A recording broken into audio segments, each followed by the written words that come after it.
South ఇండియాలోనే అతి తక్కువ ధరలకి రత్నాలనందించే ఏకైక సంస్థ 6JVR. మనతో పాటు జనసేన పార్టీ నేత సోషల్ యాక్టివిస్ట్ బొలిశెట్టి సత్య గారు ఉన్నారు. సత్య గారు నమస్తే. సోషల్ మీడియాలో అయితే ఈ సినిమా గురించి నెగిటివ్ ట్రోలింగ్స్ విపరీతంగా చేసే ప్రయత్నం జరుగుతుంది. కానీ సినిమా సూపర్ హిట్ అని పవన్ కళ్యాణ్ గారు బల్ల గుద్ది మరీ చెప్పారు. సో ఏంటి జనసేన పార్టీ నాయకులు ఏం చెప్తారు దీని గురించి? అంటే బేసిక్గా ఈ సినిమా ఒక మెసేజ్ ఓరియంటెడ్ ఫిల్మ్ అండి. మెసేజ్ ఓరియంటెడ్ ఫిల్మ్ ఎప్పుడు కూడా ఇప్పుడు ఈవెన్ జనసేన పీపుల్ కానీ లేకపోతే పవన్ కళ్యాణ్ గారి ఫ్యాన్స్ కానీ ఏమనుకుంటారంటే పవన్ కళ్యాణ్ గారి సినిమా అంటే అత్తారింటికి దారేది లాగా ఉండాలి, ఖుషీ లాగా ఉండాలి, జల్సా లాగా ఉండాలి అనుకుంటారు. అందులో ఆ మూడిట్లో కూడా మెసేజ్ ఉంటుంది కదా, అంతర్లీనంగా ఉంటుంది. ఖుషీలో ఒక చిన్న పాట ఏ మేరా జహా తెర కామ్ క్యా హై యహా అని ఒక దగ్గర పాడారు. చిన్న చిన్న తేడాలు వస్తే అయితే పిల్లలకి ఏదైనా అన్యాయం జరిగితే తిరగబడడం ఇటువంటిది ఉంటుంది. సో అది అంతర్లీనంగా ఉన్నంత కాలం అభిమానులకి చాలా ఆనందం, ఎందుకంటే మిగతా మెసేజ్ ఎక్కువ ఉంది కదా, మనం బైకులు సైలెన్స్ తీసి తిరగచ్చు అని చెప్పేసి. అక్కడి నుంచి కోవిడ్ వచ్చిన తర్వాత కళ్యాణ్ గారు ఏం చేశారంటే కోవిడ్ లో వీళ్ళందరూ ఎవరైతే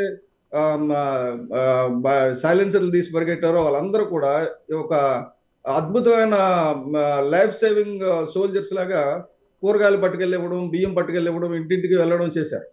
మాస్కులు సప్లై చేయడం, మందులు సప్లై చేయడం చేశారు. అది మనం ఎక్స్పెక్ట్ చేయడం. It's big change. అంటే ఆడుతూ పాడుతూ ఉన్న కుర్రాడికి సడన్ గా పెద్ద బాధ్యత, అంటే ప్రాణాపాయ స్థితిలో ఉన్న వాళ్ళు కాపాడేది. అలాగే మన దేశంలో ఏంటంటే మనకు తెలియకుండా మన దేశం మీద, మన ధర్మం మీద దాడి జరుగుతుంది. అది స్వాతంత్రం వచ్చిన తర్వాత ఇంకా పెరిగింది, తగ్గల. నార్మల్ గా ఏంటంటే స్వాతంత్రం రాకముందు దాడి జరిగింది వేరు, స్వాతంత్రం వచ్చిన తర్వాత దాడి జరుగుతుంది వేరు. స్వాతంత్రం రాకముందు దాడి జరిగితే అందరం అసలు యాక్చువల్గా 1000 ఏళ్ల ధర్మయుద్ధం అని శాస్త్రి గారు ఒక పుస్తకం రాశారు. ఆ 1000 ఏళ్ల ధర్మయుద్ధం ఏంటంటే 1000 ఏళ్ళు 800 ఏళ్ళు ఇస్లాం, తర్వాత 200 ఏళ్ళు బ్రిటిష్ వాళ్ళు పాలించారు అని అన్నారు కదా, మొఘల్ చక్రవర్తులు బ్రిటిష్ పాలించారని. ఇది బేసిక్ గా వాళ్ళు పాలించలేదు, వాళ్ళతో మనం యుద్ధం చేస్తూనే ఉన్నాం. We never surrendered, our kings are never surrendered. Several hundreds and thousands of people died, lakhs of people died. కానీ చరిత్రని పూర్తిగా ఇప్పుడు వక్రీకరిస్తున్నారు ఈ సినిమాతో అని విమర్శలు కూడా వస్తాయి. ఇప్పుడు సిపిఐ నారాయణ గారు కూడా కామెంట్ చేశారు, అసలు ఈ చరిత్ర ఏ చరిత్ర ఇది, ఎక్కడి నుంచి తీసుకొచ్చారని చెప్పని విమర్శించారు. కాంగ్రెస్ నేతలు విమర్శిస్తున్నారు. ఇక ఏపీలో అయితే వైసీపీ నేతలు ట్రోలింగ్స్, అసలు కథ వీరమల్లు అనేటువంటి వ్యక్తి 13వ శతాబ్దంలో ఉంటే 16వ శతాబ్దంలో ఎలా చూపిస్తారు మీరు, ఇట్లా రకరకాల విమర్శలు వస్తున్నాయి. కల్పిత కథ అన్నా కానీ విమర్శలు ఆగడం లేదు, ఎందుకు సార్? ఫస్ట్ ఆఫ్ ఆల్ ఈ వీరమల్లు అనేది ఫిక్టిషియస్ క్యారెక్టర్ అనేది చాలా క్లియర్ గా చెప్పారు. నెక్స్ట్ వీరమల్లుకి ఆ పేరు ఉంది, హరిహర వీరమల్లు అని. లేదు హరిహర బొక్కరాయలు అని.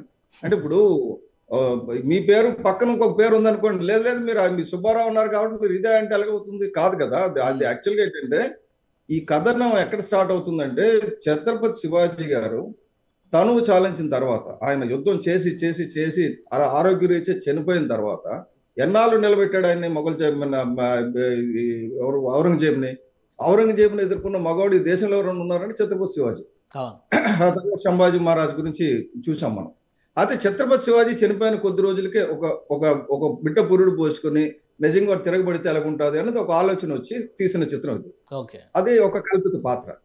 ఈ కల్పిత పాత్రలు ఏంటంటే మన దేశాన్ని ఎలాగ నాశనం చేశారు. ఫస్ట్ ఆఫ్ ఆల్ మనం ఇప్పుడు మన పిల్లల్ని ఎక్కడికి పంపిస్తున్నామండి? కేంబ్రిడ్జ్ కి, ఆక్స్ఫర్డ్ కి, స్టాంఫర్డ్ కి పంపిస్తున్నాం. వెళ్ళి చాలా గొప్పగా మా అమెరికాలో కేంబ్రిడ్జ్ లో చదువుకుంటున్నాడు. ఒక 500 సంవత్సరాల క్రితం అమెరికా లేదు, 1000 సంవత్సరాల క్రితం అమెరికా లేదు. అప్పుడు ఎక్కడ చదువుకున్నారు ప్రజలు అంటే నలంద తక్షశిలలో చదువుకున్నారు 1000 సంవత్సరాల క్రితం. నలంద తక్షశిల అనేవి భారతదేశంలో ఉన్న ప్రపంచ యూనివర్సిటీస్. ప్రపంచంలో ఎవడైనా జ్ఞానం కావాలంటే మన దేశం వచ్చి బీహార్లో ఉన్న నలంద దగ్గర వచ్చి అక్కడ తీసుకోవాలి, మన ఇది జ్ఞానాన్ని సంపాదించుకోవడానికి వచ్చావు. అయితే ఈ ముస్లిం దండయాత్రలు ఏం చేశారంటే రాజులు మొత్తం ఆ లైబ్రరీని, మన నాలెడ్జ్ని తగలబెట్టేశారు. అటువంటి పరిస్థితుల్లో వచ్చిన కథ ఇది. అటువంటి శాస్త్రాలు తెలిసిన వాళ్ళని, ఖగోళ శాస్త్రం తెలిసిన వాళ్ళని, అన్ని రకాల శాస్త్రాలు తెలిసిన వాళ్ళందరూ కలిసి వాళ్ళు ట్రైన్ చేస్తారు ఈ కుర్రాడ్ని, హరిహర వీరమల్లు. అది మీరు పార్టీలు చూస్తే మీకు అర్థమవుతుంది తర్వాత. అటువంటి సోల్జర్ వచ్చాడు ఇక్కడికి. ఇతను వజ్రాల దొంగలాగా పైకి కనబడుతున్నాడు, కానీ ఇతను ఒక తయారు చేసిన వెపన్.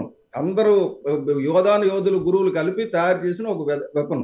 ఆయన జంతువుల గురించి, జంతువుల తాలూకా పరిస్థితి అర్థం చేసుకోగలడు, వాతావరణాన్ని అర్థం చేసుకోగలడు, రాజకీయాన్ని అర్థం చేసుకోగలడు, అని లెక్కలు అర్థం చేసుకోగలడు. ఇవన్నీ ఎలాగొచ్చినాయి అంటే అంత నాలెడ్జ్ మన దేశంలో ఉందని చెప్పడానికి, పవన్ కళ్యాణ్ గొప్పవడం చెప్పడానికి కాదు. అక్కడ అంత నాలెడ్జ్ మన దేశంలో ఉండేది. ఒక డైలాగ్ ఉంటుంది అందులో, మీరు కోహినూరు వజ్రం ఒక దగ్గర ఉంది, మీరు తీసుకెళ్లిన పండితులు ఈ వేదాలు తెలుసు వీళ్ళందరూ కూడా వేరే దగ్గర ఉన్నారు, మీకు ఏదో ఒకటి దొరుకుతుంది, కోహినూరు వజ్రమైనా దొరుకుతుంది, లేకపోతే వీలైనా దొరుకుతారు, మీరు ఎవరిని రక్షించుకుంటారు అంటారు. అప్పుడు ఆయన అంటాడు కోహినూరు వజ్రం కంట విలువైనవి ఈ కోహినూరు వజ్రాలు, కాబట్టి నేను వీళ్ళ దగ్గరికి వెళ్తాను, కాబట్టి ఒక్కొక్కడు కోహినూరు అనే. ఇది ఎందుకంటే మీరు ఒకటి చెప్తాను సార్, మీకు బేసిక్ గా ఒక చిన్న ఎగ్జాంపుల్ చెప్తాను మీకు. శంకరాభరణం వచ్చింది 1980లో. విశ్వనాథ్ గారు ఒక మంచి సినిమా తీయాలని తపన పడి తీసి ప్రొడ్యూసర్ గురించి ఒక సంవత్సరం ఎతకాల్సి వచ్చింది. అంతకుముందు 80లో తీసేసారు, రిలీజ్ అయిపోయింది. 78 నుంచి ఆయన ఎతుకుతూ ఉంటే ప్రొడ్యూసర్ దొరికేవాడు కాదు.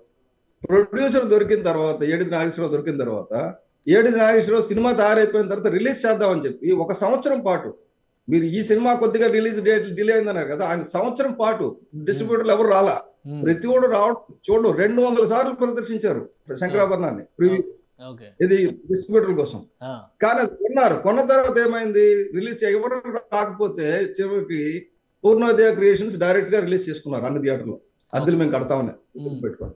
చేసుకున్న తర్వాత మొదటి రోజు 10 మంది 5గురు, రెండో రోజు 10 మంది 5గురు వచ్చేసరికి ఆయన ఏడిది వెంకటేశ్వరరావు గారు, ఏడిది నాగేశ్వరరావు గారు మిరియాల వెంకటరావు గారి ఇంటికి వచ్చారు. నేను I was there very present, అంటే ఐఎమ్ నాట్ టాకింగ్ హియర్సే కాదు, వచ్చి వెంకటరావు చాలా ఇబ్బందులు ఉన్నాను, ఇది అసలు మన బ్రహ్మాండంగా వచ్చింది కానీ ఎవడు చూడడం లేదు, హీరో ఎవడు, హీరోయిన్ ఎవరు, స్వామియాజులు ఎవడు చూస్తాడు, ఇది మాట్లాడుతున్నారు, ఎవరు పట్టించుకోవడం లేదు. అందులో ఒక దేవదాసి స్టోరీ, ఇది కూడా ఒక దేవదాసి, ఇక్కడ రాణిలా కనబడే ఆవిడ కూడా ఒక దేవదాసి, ఇక్కడ కూడా చూస్తే సిమిలారిటీ.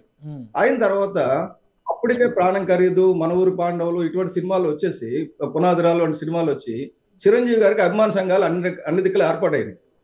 ఆ అభిమాన సంఘాలకి ఈయన ఫోన్లు చేసి, అరే మన సినిమా కాకపోయినా సరే ఈ సినిమాని మనం ఆడించాలి అని చెప్పి మనది వెళ్ళాలి కూర్చోండి అని చెప్తే, థియేటర్ దగ్గర బ్యానర్లు కట్టడం, అసలు యాక్చువల్గా మొట్టమొదటి బ్యానర్లు కట్టడం అనేది, థియేటర్ దగ్గర బ్యానర్లు కట్టడం అనేది చిరంజీవి గారి సినిమాలతో స్టార్ట్ అయింది.